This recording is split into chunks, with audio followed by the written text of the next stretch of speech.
ஆஸ்ட்ரோகிளிட்ஸ் நேயர்களுக்கு வணக்கம். நான் டாக்டர் தீபா லலன். இன்னைக்கு நம்ம என்ன டாபிக் பத்தி டிஸ்கஸ் பண்ண போறோம் அப்படின்னா செவ்வாய் பயிற்சி பலன்கள் தாங்க பார்க்க போறோம். செவ்வாய் பகவான் செப்டம்பர் மாதம் 13ஆம் தேதி 2025 சனிக்கிழமை பாத்தீங்கன்னா கன்னியில இருந்து துலாமுக்கு அமர்றாரு. துலா ராசியில அவர் உட்கார்றாரு. எது வரைக்கும்? அக்டோபர் மாதம் 27ஆம் தேதி வரைக்கும் துலா ராசியிலே சஞ்சாரம் பண்ண போறாரு. அக்டோபர் மாதம் 27ஆம் தேதி துலாம்ல இருந்து விருச்சிகத்துக்கு போறாரு. சரிங்களா? இப்படி துலா ராசியில சஞ்சாரம் பண்ணக்கூடிய செவ்வாய் பகவான் பாத்தீங்கன்னா அங்க உச்சமோ நீச்சமோ ஆகல, சமநிலை அப்படின்றது பெறாரு. அதனால நிறைய ராசிகளுக்கு பெரிய அளவுல நன்மையும் கிடையாது, பெரிய லெவல்ல தீமைகளும் கிடையாது அப்படின்றது உண்மை. ஆனா குருனோட 5ஆம் பார்வை துலா ராசி மேல அமர்ந்திருக்க செவ்வாய் பகவான் மேல படுது. இத என்ன சொல்லுவாங்க அப்படின்னா குரு மங்கள யோகம் அப்படின்னு சொல்லுவாங்க. இந்த குரு மங்கள யோகத்தினால நிறைய ராசிகளுக்கு முதல்ல சொன்ன பாத்தீங்களா, நல்லதும் கிடையாது கெட்டதும் கிடையாது அப்படின்றது பொதுவான பலன். ஆனா இந்த குரு மங்கள யோகத்தினால நிறைய ராசிகளுக்கு நிறைய நற்பலன்கள் அப்படின்றது வரதான் போகுது.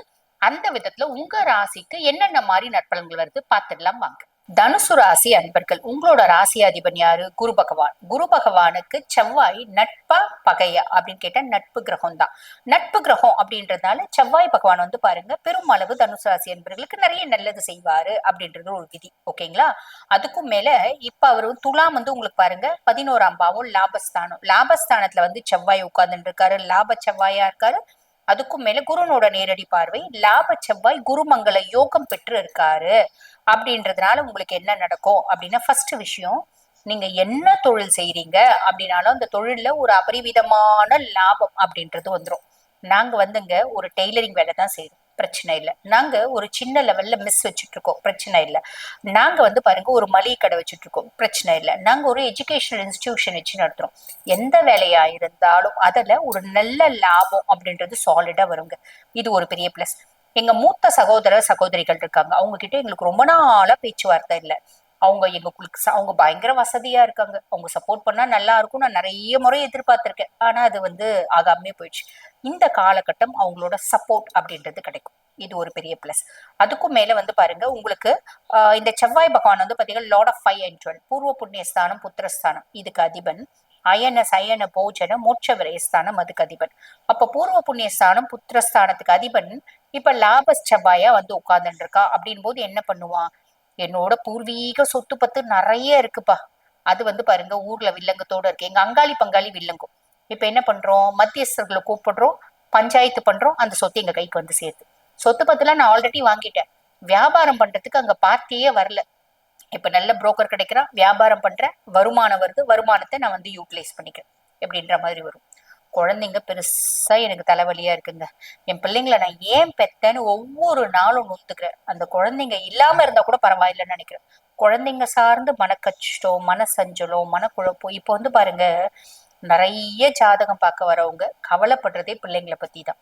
ஏன்னா பிள்ளைங்க நிறைய தொல்லைங்களாய் போச்சுங்க இந்த காலத்துல அப்படின்னு சொல்லலாம். அப்படிப்பட்ட விஷயங்கள், அப்படிப்பட்ட பிள்ளைங்க சார்ந்த பிரச்சனைகள்ல இருந்தும் ஒரு விமோச்சனம் அப்படின்றது கிடைக்கும். குழந்தைங்களே இல்லைங்களேங்க, குழந்தை இருந்து பிரச்சனையாக இருந்தா கூட பரவாயில்ல, குழந்தையே இல்லைங்களேங்க, நிறைய பேருக்கு குழந்தை பிராப்தம் அப்படின்றது ஏற்படும். இது ஒரு பெரிய பிளஸ். அதே மாதிரி 12ஆம் பாவம் நான் சொன்ன மாதிரி அயன சயன போஜன மோட்ச விரயஸ்தானம். லாப செவ்வாய் என்ன பண்ணுவான்? அவன் அதிபன் இல்லைங்களா 12ஆம் பாவத்துக்கு. அப்ப நல்லா சாப்பிடுவீங்க, நல்லா தூங்குவீங்க, நிம்மதியா தூங்குறேன்ப்பா, என் மைண்ட் என்னவோ பெருசா ஃப்ரீ ஆயிட்ட மாதிரி ஃபீல் பண்றேன்ப்பா.